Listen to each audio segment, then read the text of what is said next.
Well, baseball was played this weekend, and we're going to share some of the highlights. But the biggest thing we're going to talk about is Artie's interview with SI.com. It came out, and what he actually said was helpful. We're going to share some of the information and what we think. It's time to get locked on with Mike and John, and this is Locked On Angels. You are Locked On Angels, your daily Los Angeles Angels podcast. Part of the Locked On Podcast Network, your team every day. John and I thank you for making Locked On Angels your first listen every day. Every show's free and available on all platforms, including Apple Podcasts and Spotify. And you can help us out by giving us a rate and a review. And those watching on YouTube, make sure that you're subscribed and click the bell to be notified every time a new episode drops. Hey, thanks for being here with us for this episode of Locked On Angels, where it's your team every day. You've got the Frisch Brothers here with you, a.k.a. the Super Halo Bros. Say it with us now. My name is John, and that's my brother Mike. And my name is Mike, and that's my brother John.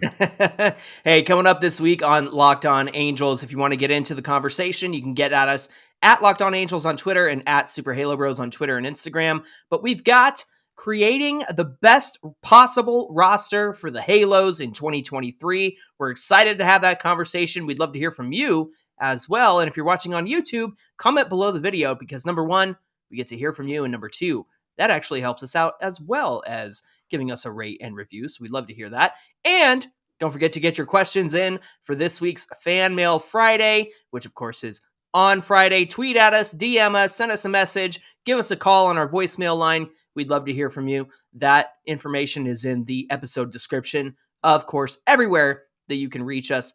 But before we talk about anything, we've got to recap the weekend that was in terms of spring training. Now, I know what you're thinking. John, Mike, what about the WBC? Well, we are going to talk WBC tomorrow because we want to make sure that we've had enough time to have all the games get played and let that stuff marinate, let it sink in so we can get all the results that we need. So we are going to talk about that tomorrow. But as far as today's show goes, we're going to talk about some spring training and stuff that happened around the diamond this weekend, Mike. And in fact, we'll talk about him in a second. But Reid Detmers, I'm calling him Reid Kershaw Detmers because this guy looked like a stud this weekend. Yeah, well, that is Locked On Angels. So let's talk about those Angels. Reid Detmers, big fan right here. You know that. He had an incredible weekend, 3 2/3, 2 hits, 1 run, 2 walks, and 3 Ks. He's only allowed that 1 run, and it came around to score when he left the game. So technically, that's usually what happens with his Angels. Fault, right? Yeah. But here's the numbers we can really get excited about, John. He hit 96 and 97 on the radar gun in the first inning against the Dodgers. And Reid actually talked about this start because he got to pitch against Clayton Kershaw. He said he enjoyed the opportunity to share the mound with Kershaw and said, obviously, I grew up watching him. I wonder what Kershaw thinks when he hears, I grew up watching you, right? Like, I wonder, because Clayton's not that old. He's like 34, 35, right? The thing is, Mike, you were a youth pastor. You're a full-time pastor now, but now you've got kids who are in your youth group coming and they have wives and kids or husbands and kids. So, it might kind of feel like that. Does it feel like that? I guess maybe it feels good. I'm not sure. Here's what else Reid said. He said, I've read a lot about him and I've studied him pretty hard. It's a cool thing to go out there and pitch against him, see how he works and see how he sequences and just how he moves. In fact, Mark Gubiza made a great comparison, and there was a great tweet from somebody who took what Gubiza said and compared Reid Detmers and Clayton Kershaw, and they look very similar. Detmers does the high hands above the head right before he gets started. So good. And Reid's only allowed 2 runs in 8 innings this spring with 11 strikeouts. John, last Monday, when you were traveling back home from your AEW show, I got to do the show on my own. And I talked about how Reid Detmers could be our quiet ace. What do you think about that? I love it. In fact, I know we said that we were going to talk about WBC tomorrow, but by all accounts, Patrick Sandoval looked amazing. Is Team Mexico versus Team USA taking on... the Angels don't have any pitching. I don't know what you're talking about. The Angels have no pitching. They shouldn't have traded all these guys to get Hunter Renfroe. They have no pitching. No pitching. I love that's the narrative and that they're just crushing that narrative, right? Good. Yeah, yes, exactly. Yes. I want that to be the narrative so that nobody sees it coming. But Mike, Detmers being a quiet ace, I mean, gosh, the guy was the number 1 pick in 2020, and here we are, Yeah. And so Yeah. it's great to see him develop. It's great to see him really put it together. I think that the Angels have quietly put together a pitching factory, if you will. And I think we can Yeah. thank Perry Minasian for that one. Absolutely. Yeah. By the way, listeners, viewers, when you know that John is serious about something, it's found in the way that he says good. Like if he's just, agreeing with something, it's good. But when he's like, I'm glad that this is happening and kind of in your face, John goes, good. So Good. Just so you know, if you haven't picked up on that, that's what that means. John, how about Padlo and Ward on Friday? They both had home runs in this game. And John, share Padlo's stats so far this spring. He's looking really fantastic. Yeah. As of Friday, he was 7 for 22. He plays first and third base. So in terms of depth, that's going to be pretty good for this Angels roster. Yeah. That the injury bug can happen anywhere, anytime. And you need guys to come up and step up. So seeing Padlo do his thing is great. Seeing Taylor Ward, who is going to have an all-star season, in my opinion. Right. Taylor Ward is going to come out and crush it, just like he did at the beginning of last season. He's hitting close to 500 in this spring training so far. So good for him, man. Speaking of depth, and here's where things get a little tricky. Yes. But we got Matt Thaiss, who's 6 for 13 with 5 walks after Friday's game during spring training. There's no more options for him. So does he stay on the roster? Who's on the bench? And before we answer that, you have to consider 9 position players, 8 bullpen pieces, 5 starters, and that, of course, accounts for Ohtani as one of those position players at DH, right, in the lineup. Yeah. But then on the bench, you've got Stassi, assuming Ohtani is the starter, Rengifo with Drury and Urshela starting. They're thinking about Phillips as the 4th outfielder. We'll talk about that a little bit later. And David Fletcher. There's only room for 4 on this bench. It's becoming quite the squeeze. So it's funny to say, like, we've got a roster problem, but it's a good thing because guys are showing up and showing out. So all great things to see from the Angels on Friday in spring training. Yeah, what I love is that there was a recent tweet from Phil Nevin that actually said, hey, we're going to let the best players play. It was, I think, Sam Blum that tweeted it out. So when it comes to some of this roster construction, I love that narrative that they're going to let the best players play, because we always seem to just get stuck with a guy, we're paying him this much money. But in Perry Minasian's regime, John, he's been quick to say, sorry, Upton, we're gonna let you go. Hey, Pujols, see you later, because we have Jared Walsh and we have these other guys. So I actually really love that philosophy. John, a couple of spring training notes. Jeff Passan tweeted the difference between spring training last year and this year, the run time. There was no lockout and it was longer? No, I'm just kidding. It's longer this year? That was good. Yeah. Gotcha. So the run time of games in 2022 was around 3 hours. In 2023, it's around 2 hours and a half. So that's even better. And runs a game in 2022, about 10 to 11 runs. In 2023, 11 to 12 runs. Stolen base attempts, this is interesting. In 2022, 1.6. In 2023, 2.4. Yeah. So that pitch clock is actually getting guys more active on the bases, which is great. John's favorite stat. Bigger bases. The bigger bases maybe help too. John's favorite stat is the BABIP on ground balls. In 2022, it was 235 BABIP. In 2023, 258. Here's what's interesting too. The strikeout rate in spring training last year, around 24. This year, around 23%. Yeah. So they're improving. They're making more contact, more singles, more stolen bases, more runs, and 25 minutes faster. Sign me spring up. training. I love it, John. I love it. Anybody concerned about pitch clock violations? Jeff Passan tweeted they're vanishing rather quickly, just as they did last year in the minor leagues. Week 1 in minor league baseball 2022, there were 1.73 violations per game and 1.89 in the majors in spring training. Minor league baseball had 1.29 violations in week 2, and week 2 of spring training has been 1.41. And then, of course, week 3 of minor league baseball, 1.01 in week 3. And in week 3 of spring training, major league pitch clock violations are down to 1.17. So they are trending in the same direction. Obviously, everybody who dealt with this in the minors was thrilled with it after a time of adjustment. It seems like major leaguers are adjusting to this as well. Now, coming up on Locked On Angels, Arte Moreno spoke to the media. He spoke to Tom Verducci of SI.com, and his answers were actually interesting and helpful. We're going to share what he said coming up. Today's show is brought to you by LinkedIn Jobs. Every new potential hire can feel like a high-stakes wager for your small business, and you want to be 100% certain that you have access to the best qualified candidates. That's why you got to check out LinkedIn Jobs. LinkedIn Jobs helps you find the right people for your team faster and for free.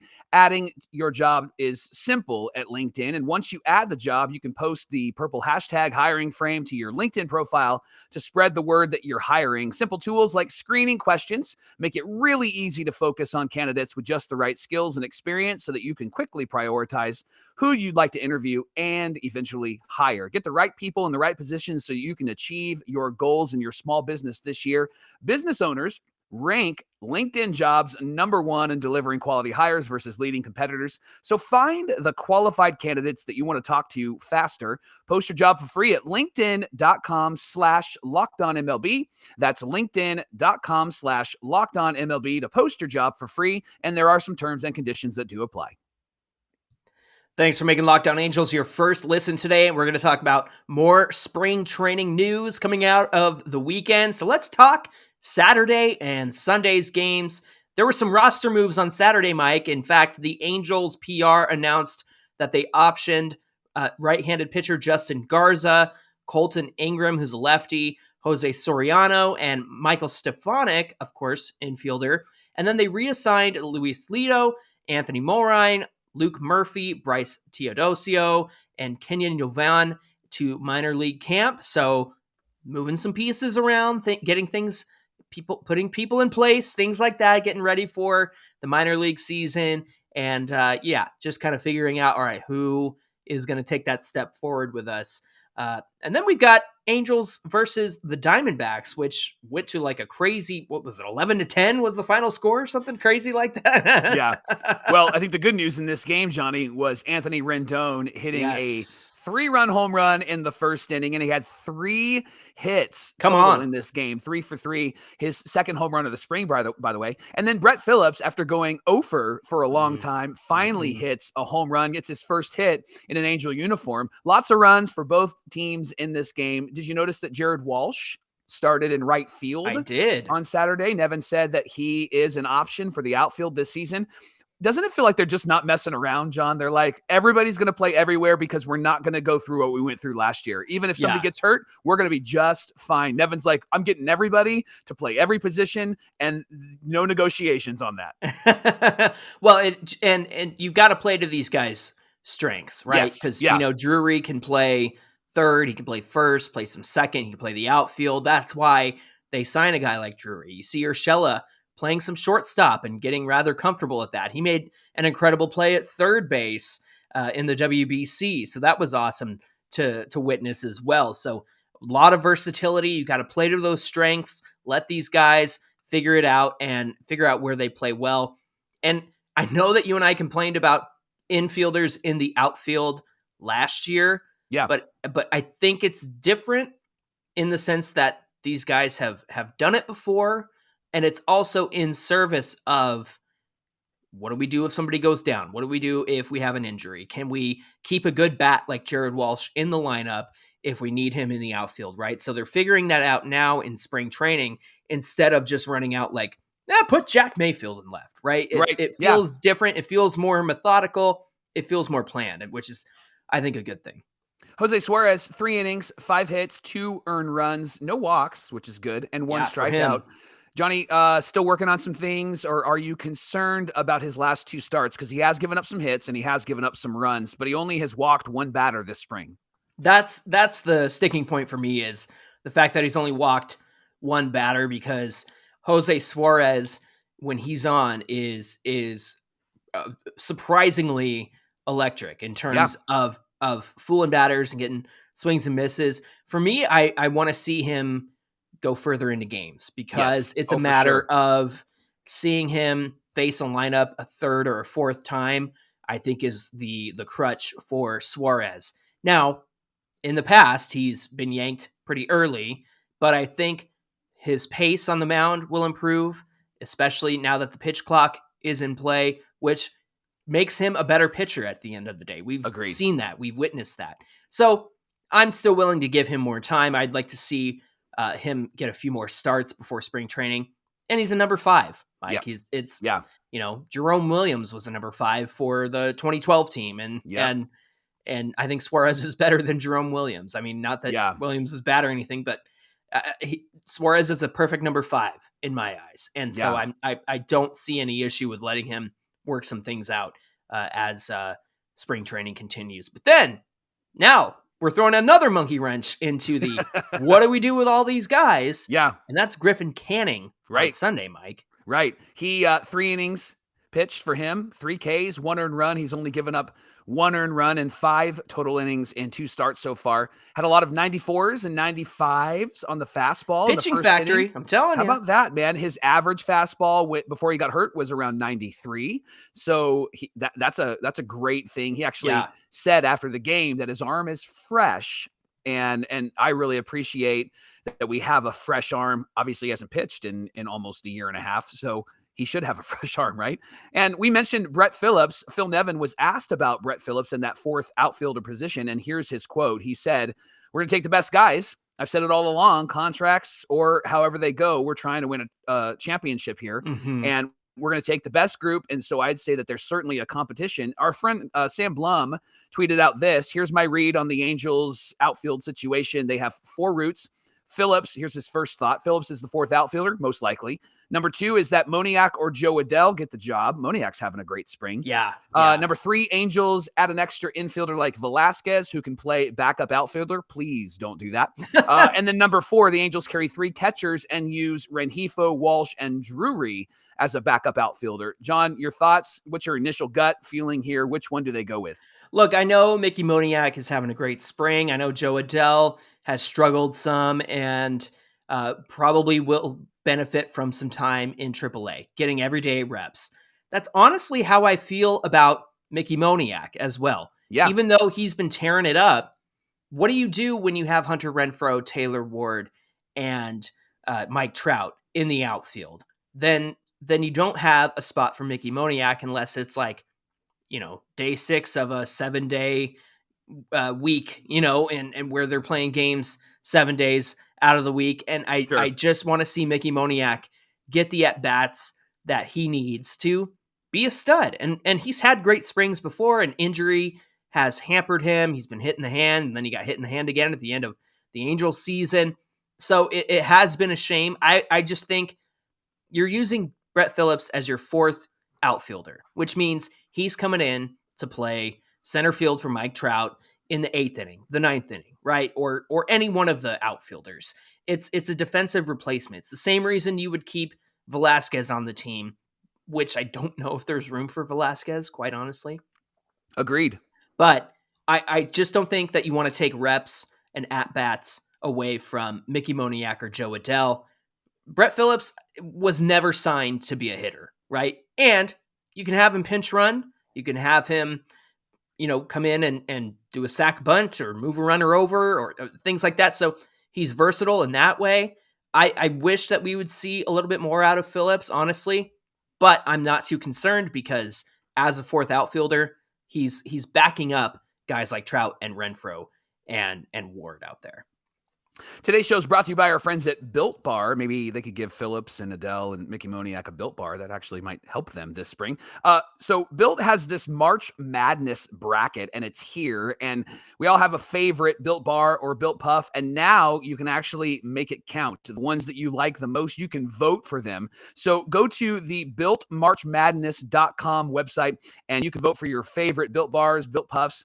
I'm going to be voting for the cookie dough chunk puff, John, because that's my favorite. And when you vote for your favorite bar or puff, you'll be entered into a drawing where 50 lucky Locked On listeners will get a free box of Built Bars and Built Puffs. And not only that, but one Locked On fan will win a 12-month subscription to Built so that they can get some of the bars and best puffs delivered to their house every single month. That's exciting. Can we win? I don't know if we can win. We're not listeners. We're on the show. So Built's delicious. You got to try it. They're the best protein bars ever. And what makes them so good is they're covered in 100% real chocolate, and they're high in protein. They're low in sugar. You got to run to BuiltMarchMadness.com right now. That's BuiltMarchMadness.com right now, and vote for your favorite bar or puff, and you can pick up a box while you're there. And you can vote every single day in March, so hop in and hop on and support your favorite Built bar or Built puff today.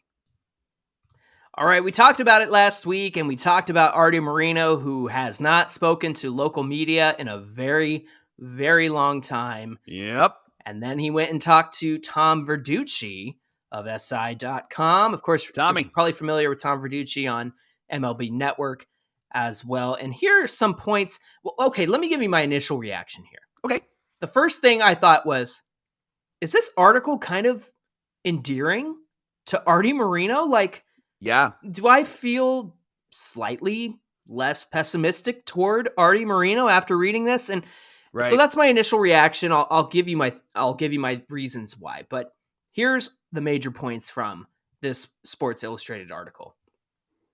Angels had multiple offers for the team, all of which eclipsed the sale of the Mets. One offer was over $3 billion, according to Moreno.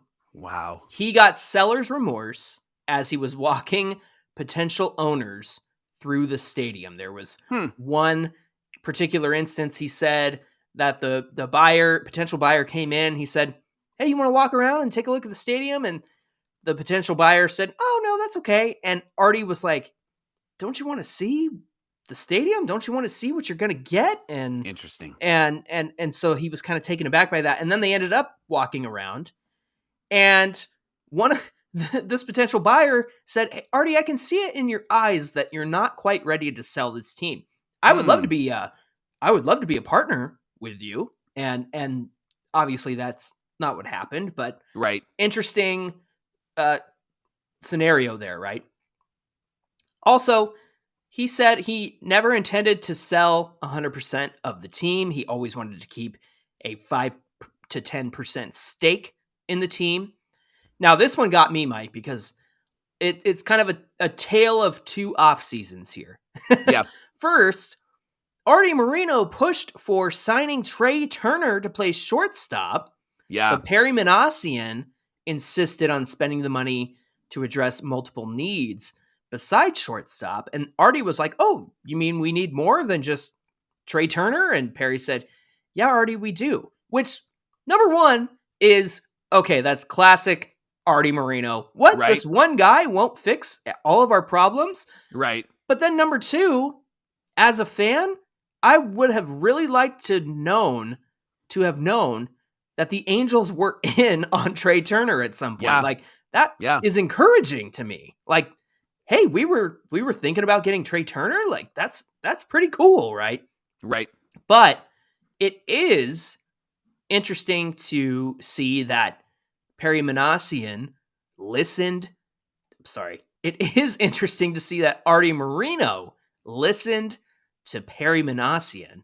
Yeah. And we have seen how GMs have had to kind of bend to the will of Arte Moreno and spend a lot of money on these big, flashy free agents. So that, to me, was very eye-opening.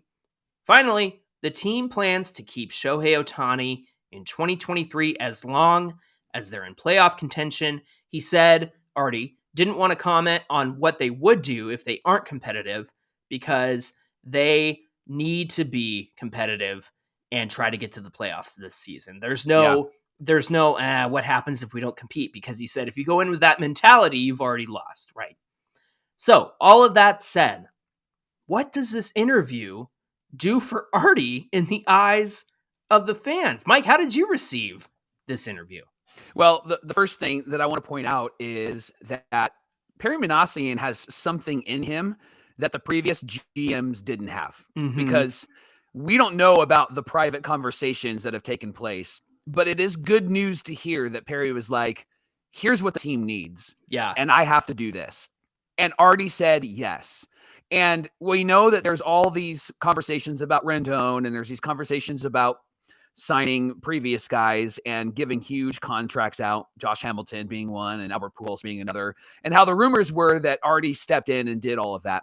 Now, that's only rumors, because there hasn't really been like certified evidence that actually has taken place. People haven't come out and said this actually took place. But I love that Arte in his own words, said, Perry Minasian pushed back and said, we got to spend the money somewhere else to help our team. Right. So Perry's got something in him, man. And I'm loving him more as our GM. I've never disliked him, Sure, but I'm loving him more as our GM. And I'm loving that he didn't just go, all right, sweet, Trey Turner, let's go get him.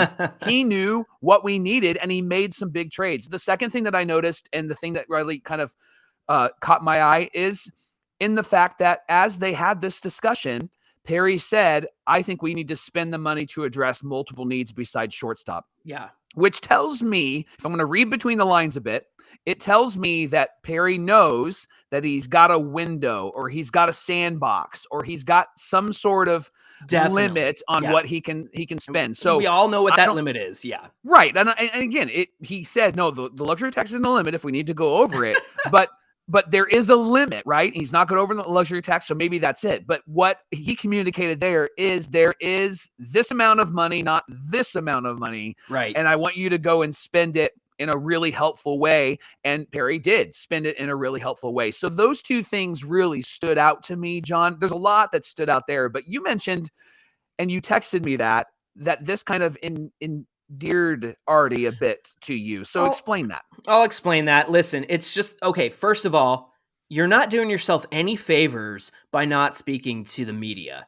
And the reason why I said this article kind of endeared me to Arte a little bit more is because he described his love for the game. He described the fact that he was walking around the stadium and thinking about, like, what am I going to lose here? He said during the pandemic, he talked with his wife and she says, you need to do what is going to make you happy, right? And I kind of got some insight into why he decided to stay, why he felt like there was quote unquote unfinished business. But the way that I feel endeared to him a little bit more is because he spoke. He spoke to the fans. Yeah. And if he would just take the time to speak to the fans more often, whether that's through a press conference or through one of the beat writers, like Brett Bollinger or Sarah Valenzuela, talking to somebody like that. We just need to hear from Arte more. That's really all that it is. Now, I understand that there is so much more that needs to be asked of Arte Moreno besides this interview with Tom Verducci.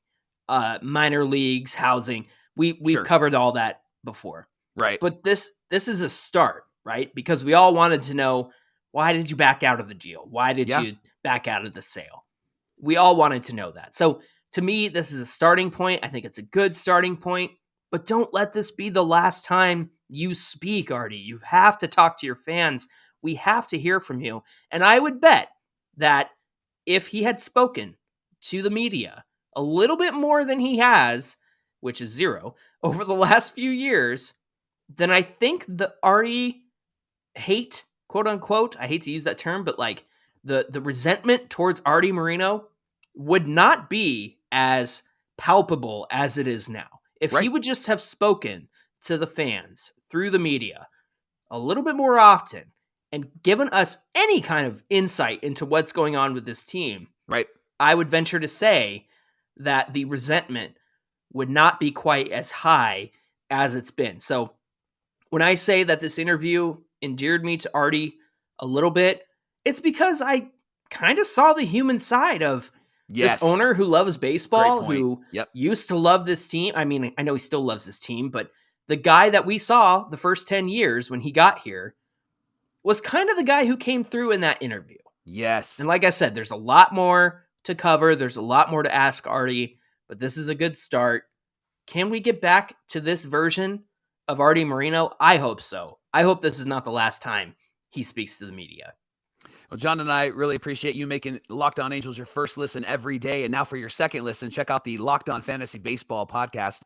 You can win your league by listening to Matt and Dom. They're going to bring some great strategies for your fantasy team. And you got to check your team every day. So if you listen to Locked On Angels, then listen to Locked On Fantasy Baseball. Wherever you get your podcast and on YouTube, they're going to help you out. And they are a part of the Locked On Podcast Network, your team every day. Be sure to get at us at Locked On Angels on Twitter and at Super Halo Bros on Twitter and Instagram. We want to hear from you, especially for Fan Mail Friday coming up. Mike, for Tuesday's show, what do we got on deck? Well, we got to talk about Mike Trout because he stole a base this weekend. We got to talk about Patrick Sandoval because he looked like an ace on the mound against this all-star lineup, Team USA. Listen, I'm a Team USA fan, but it was so great to see Sandoval be successful. So we're going to talk about all of the Angels in the WBC, and we're going to talk about Team USA and what they need to do in order to get some victories in WBC. So we're going to talk all about that tomorrow on Locked On Angels. Don't forget about Shohei Ohtani's bomb in the Tokyo Dome, man. That thing. That guy's, there's no other words to use to describe him, John. Extraordinary, incredible, unicorn, goat. Can we make up a word? We'll make up a word and we'll get back to you. Yeah, long-term angel. That's the word that I'm going to create. There you go. All right, friends. We hope you'll join us again tomorrow for more Locked On Angels. Until then, my name is John, and that's my brother Mike. And my name is Mike, and that's my brother John. Thanks for being here with us, and we'll see you back here tomorrow.